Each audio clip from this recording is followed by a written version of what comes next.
Edu study मंत्र को subscribe करें, लाइक करें, बेल आइकन ऑन करें, शेयर करें। जय हिंद दोस्तों, एजू स्टडी मंत्र में आप सभी का स्वागत है एक बार फिर से। और आज हम देखेंगे कुछ महत्वपूर्ण एक्टों की सीरीज़ में।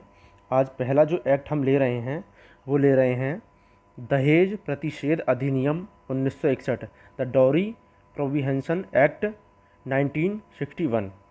तो दहेज जो महिलाओं के अधिकारों से जुड़ा हुआ है, महिला संरक्षण से जुड़ा हुआ ये एक्ट है। इसके बारे में हम ज़रा देखेंगे कि क्या क्या इसमें प्रावधान किए गए हैं। तो सबसे पहले इसमें दहेज की परिभाषा दी गई है, डेफिनेशन ऑफ डॉरी।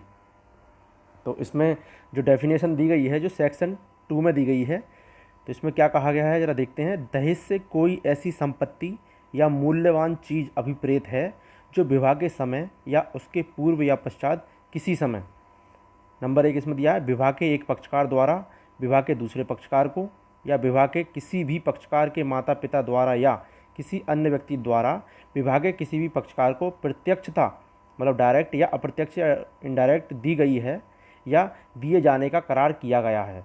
ठीक है, ये दहेज है। ठीक है, तो ये परिभाषा हमने देखी, दहेज को हम किस तरीके से डिफाइन करेंगे। आगे इसमें एक दिया हुआ है, इस अधिनियम का नाम दहेज प्रतिषेध अधिनियम 1961 है। ठीक है, आगे इसमें है अधिनियम का विस्तार जम्मू कश्मीर राज्य को छोड़कर संपूर्ण भारत पर है। ठीक है, जम्मू कश्मीर राज्य को छोड़कर संपूर्ण भारत पर इस अधिनियम का प्रभाव रहेगा। आगे अधिनियम 20 मई 1961 को राष्ट्रपति द्वारा स्वीकृत हुआ। जब राष्ट्रपति द्वारा 20 मई 1961 को स्वीकृत हुआ तो इसका मतलब ये कानून बन गया था। लेकिन इसे जो लागू हुआ है अधिनियम 1 जुलाई 1961 से लागू हुआ था। ये 1 जुलाई 1961 से। आगे देखते हैं, हरवंश सिंह बनाम गुरुचरण कौर के बाद में निर्धारित किया गया कि जहां दहेज की लगातार मांग हो वहां प्रत्येक मांग एक अपराध गठित करेगी। तो ये कौन सा मामला था? हरवंश सिंह बनाम गुरुचरण कौर के मामले में ये बात कही गई थी। अधिनियम की धारा 3 सेक्शन जो 3 है उसमें दहेज लेने या देने के लिए शास्ति, यानी कि शास्ति मतलब दंड, पेनल्टी का प्रावधान है धारा 3 में। आगे है, यदि कोई व्यक्ति अधिनियम के प्रारंभ के पश्चात दहेज देगा या लेगा अथवा दहेज देने या लेने के लिए दुष्प्रेरण करेगा वह दंड के लिए दायी होगा। कोई भी व्यक्ति है जो चाहे वो मांगे या अपनी मर्जी दे तो वो दंड का भागी होगा।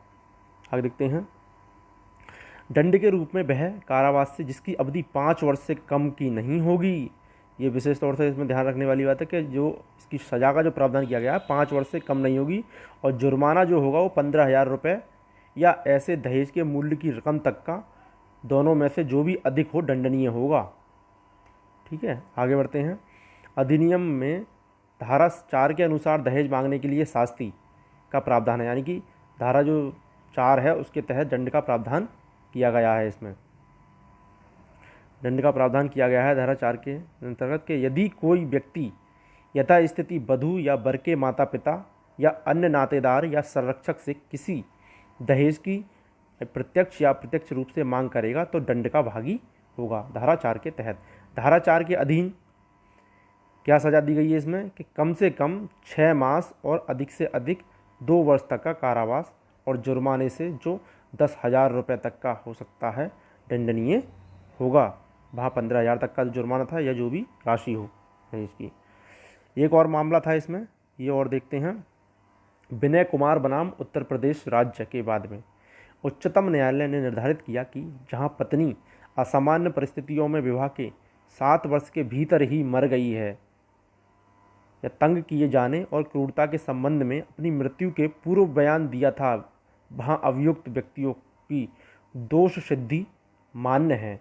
तो ये आईपीसी की धारा 304 बी के तहत प्रावधान किया गया है दहेज मृत्यु के बारे में। ठीक है, दहेज के विज्ञापन पर पाबंदी है।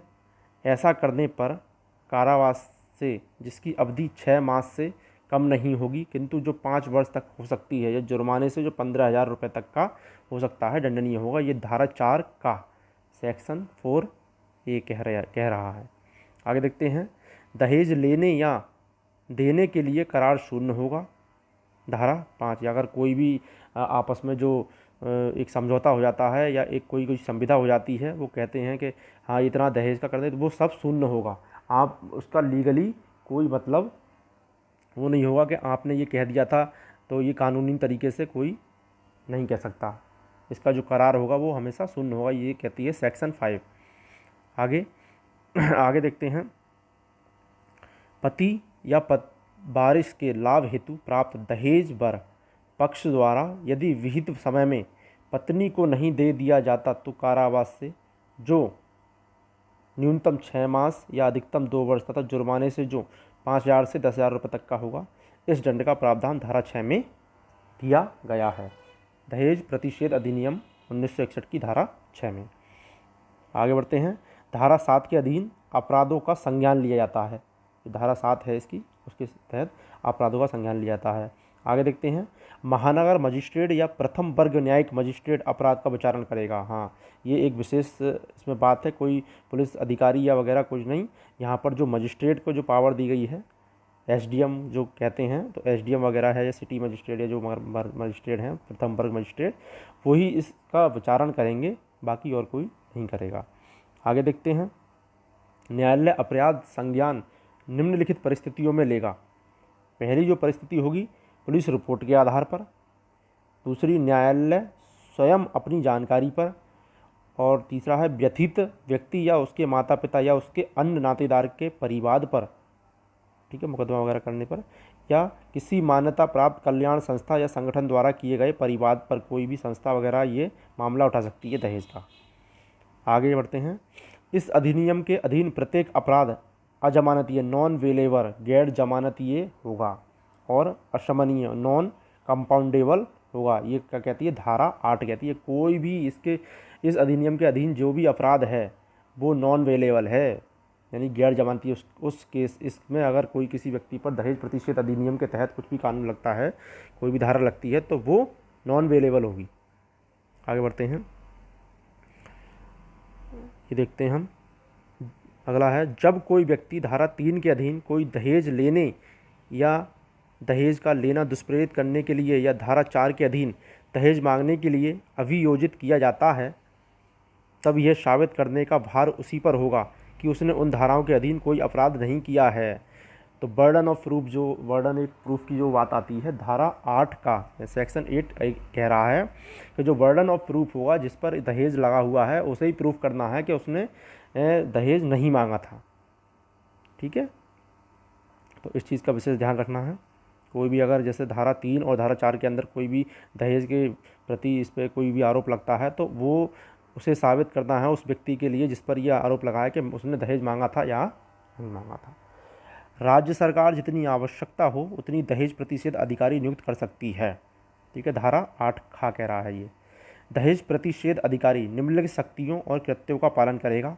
तो ये कौन कौन सी शक्तियाँ होंगी? धारा 8 खा के तहत जो भी हैं शक्तियाँ क्या क्या हैं? ये देखना कि अधिनियम के उपबंधों का अनुपालन हो रहा है या नहीं, दहेज देने या दहेज लेने को दुष्प्रेरित करने या दहेज मांगने को यथासंभव रोकना, इस अधिनियम के अधीन अभियोजन के लिए ऐसा साक्ष्य एकत्र करना जो आवश्यक हो। आगे है, राज्य सरकार दहेज प्रतिषेध अधिकारी को किसी पुलिस अधिकारी की शक्तियां प्रदान कर सकती है। राज्य कर सकता है किसी भी अधिकारी को, दहेज प्रतिषेध अधिकारी को। आगे देखते हैं, केंद्रीय सरकार धारा 9 के अंतर्गत नियम बना सकती है दहेज प्रतिषेध अधिनियम को लेकर, दहेज को लेकर। धारा 9 के अधीन बनाया गया प्रत्येक नियम बनाए जाने के पश्चात यथाशीघ्र संसद के प्रत्येक सदन के समक्ष 30 दिन की अवधि के लिए रखा जाएगा। 30 दिन की अवधि के लिए रखा जाएगा, इससे ज़्यादा समय के लिए नहीं। अगला है, राज्य सरकार धारा 10 के अंतर्गत नियम बना सकती है और राज्य सरकार द्वारा धारा 10 के अंतर्गत बनाया गया प्रत्येक नियम बनाए जाने के पश्चात यथाशीघ्र राज्य विधानमंडल के समक्ष रखा जाएगा। यानी कि केंद्र को जो शक्ति दी गई है वो सेक्शन 9 के तहत, और स्टेट को जो शक्ति दी गई है वो दी गई है सेक्शन 10 के तहत। तो दोस्तों ये कुछ थी दहेज प्रतिषेध अधिनियम था ये हमारा 1961, जो प्रावधान दिए गए हैं उनके बारे में हमने आज देखा। धन्यवाद।